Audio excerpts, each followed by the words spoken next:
நமக்கு பௌர்ணமியில வரக்கூடிய அன்னாபிஷேகம் ரொம்ப ரொம்ப விசேஷம். இந்த அன்னாபிஷேகம் பார்ப்பதால் கோடி லிங்கத்தை தரிசித்த பலன் நமக்கு கிடைக்கும். ஏன்னா நம்ம ஜென்மத்துல கோடி லிங்கம் பார்க்க முடியுமா?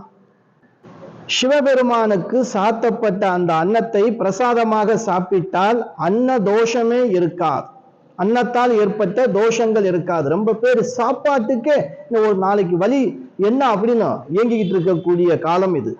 எத்தனை பேர் சாப்பாட்டுக்காக கையேந்தி நிற்கிறாங்க பசியோடு. அந்த நிலைமை யாருக்கும் வரக்கூடாது. இந்த அன்னாபிஷேக பலன் சொர்க்கம் வரைக்கும் நமக்கு அன்னம் கிடைக்கும். அன்னத்துக்கு எந்த குறையும் இருக்காது. 5/11/2025 நமக்கு புதன்கிழமை அன்னாபிஷேகம்.